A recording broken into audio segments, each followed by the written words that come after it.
ကဲ United ပရိသတ်အားလုံးပဲမင်္ဂလာပါအားလုံးကိုပြန်လည်ကြိုဆိုလိုက်ပါတယ်ကျွန်တော် Kennedy ပါအဲ့တော့ဒီကျွန်တော် United အသင်းရဲ့လက်ရှိအကြီးမားဆုံးအားနည်းချက်အဖြစ်ပေါက်ကွဲအားကောင်းပြီးတော့မှဒီတိုက်စစ်ထိုးဖောက်နိုင်တဲ့တောင်ပန်ကသမားများမရှိသေးခြင်းကိုထောက်ပြပြောဆိုလာခဲ့တဲ့ဂန္ဓဝင်နောက်ခံကသမားဖြစ်သူ Rio Ferdinand သူဘာပြောလဲဆိုလို့ရှိရင်ကျွန်တော်အမြင်မှာတော့လက်ရှိ Manchester United အသင်းရဲ့အကြီးမားဆုံးအားနည်းချက်တွေကတစ်ခုကပေါက်ကွဲအားကောင်းတဲ့တောင်ပန်ကသမားတွေမရှိတာပါဥရောပထိပ်တန်းအသင်းတွေကိုကြည့်လိုက်ရင်ဘောလုံးရတာနဲ့တစ်ဖက်အသင်းရဲ့ခံစစ်လူတွေကိုမကြောက်မရွံ့မဲနဲ့ထိုးဖောက်နိုင်ပြီးတော့မှပွဲကိုစက္ကန့်ပိုင်းအတွင်းမှာအန်ရရှိတဲ့တိုက်စစ်အဖြစ်ပြောင်းလဲပေးနိုင်တဲ့ကသမားတွေရှိကြပါတယ်ဒီလိုအချိန်နဲ့တိုက်စစ်ဓာတ်ရိုက်ထိုးဖောက်နိုင်စွမ်းကတစ်ဖက်အသင်းရဲ့နောက်ခံလူတွေကြားမှာမလိုအပ်တဲ့ဆုံးဖြတ်ချက်တွေမချသင့်တဲ့သူတို့အနေနဲ့ဒီဆုံးဖြတ်ချက်အမှားတွေကိုချဖို့အတွက်ဖိအားတွေပေးနိုင်တဲ့အရာတစ်ခုပဲကိုရီအသင်းမှာဒါကိုမရှိတာကို Rio Ferdinand ကထောက်ပြလိုက်တဲ့အရာတစ်ခုပါနောက်တစ်ခါသူဘာပြောထားလဲဆိုလို့ရှိရင်ဒါပေမဲ့ United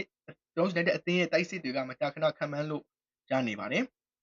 ကိုရီအသင်းရဲ့တိုက်စစ်ကဘာတွေလုပ်လဲဆိုတာတစ်ဖက်သောပြိုင်ဘက်အသင်းတွေရဲ့ခံစစ်တွေကဘယ်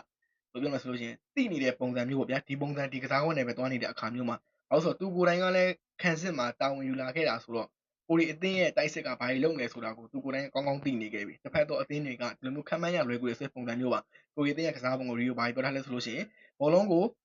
ပြန်လှည့်ပြီးတော့ပတ်ပေးတယ်နောက်ထပ်ပေးဖို့မှုတစ်ကြိမ်ကိုပဲရှာနေတယ်အဲ့ဒီအချိန်မှာပြိုင်ဘက်အသင်းရဲ့ခံစစ်တွေကဘယ်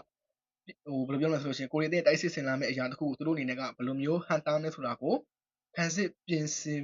ဖို့အတွက်သူတို့အနေနဲ့အချိန်ရသွားခဲ့တယ်တခါတလေဆိုလို့ရှိရင်နောက်ထပ်ပေးပို့မှုတစ်ကြိမ်မလိုအပ်ပါဘူး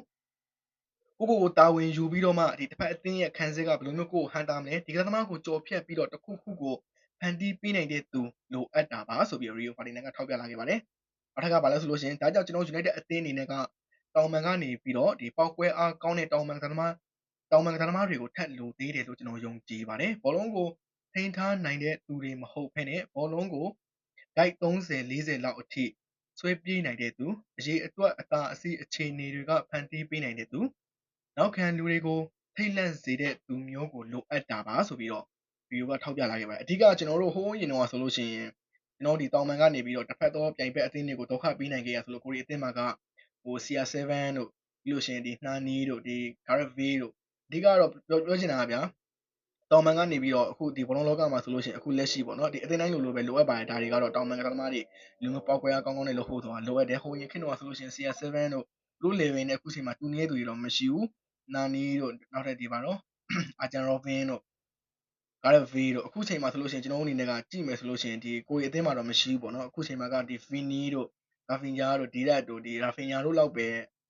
အခုချိန်မှာကရှိတယ်ဒီတောင်ပန်ကနေပြီးတော့ပောက်ကွဲအားကောင်းကောင်းနဲ့လုံနိုင်နေသူအခုချိန်မှာကိုရီအသင်းမှာလည်းဒီလိုမျိုးပောက်ကွဲအားကောင်းကောင်းနဲ့တစ်ဖက်သောခံစစ်တွေကိုကောင်းကောင်းဒုက္ခပေးနိုင်မဲ့သူတယောက်ကိုကိုရီအသင်းကလိုအပ်နေတယ်ဆိုတာကို Rio Ferdinand ကထောက်ပြတဲ့အရာတစ်ခုပါအဲ့တော့ညီကိုတို့အနေနဲ့ဘယ်လိုမြင်နေရှိကြလဲ Rio Ferdinand ထောက်ပြတဲ့အရာတစ်ခုကမှန်ကန်တယ်လို့ထင်ကြလားအခုချိန်မှာတော့ဟိုဘယ်လိုပြောလဲ Margaret Rashford ပြန်လာပြီထားပါသူကကိုရီအသင်းကိုဘယ်လောက်ထိအားကိုးရမှာလဲကိုရီလည်းမသိဘူးဒါပေမဲ့လို့ကိုရီအသင်းမှာက Rio Ferdinand ထောက်ပြသွားတဲ့အရာတစ်ခုကတကယ်ကိုပဲကိုရီအသင်းမှာတကယ်လိုအပ်နေတဲ့အရာတစ်ခုပဲလို့ကျွန်တော်ကတော့ထင်တယ်ပေါ့နော်အဲ့တော့ညီကိုလည်းဘယ်လိုမြင်နေရှိကြလဲကွန်မန့်မှာဝင်ရောက်ပြီးတော့ဆွေးနွေးပေးလို့ရပါတယ်အားပေးသူတယောက်ချင်းစီတိုင်းကိုကျေးဇူးများတင်ပါတယ်နောက်ဗီဒီယိုမှာပြန်တွေ့မယ်ဗျ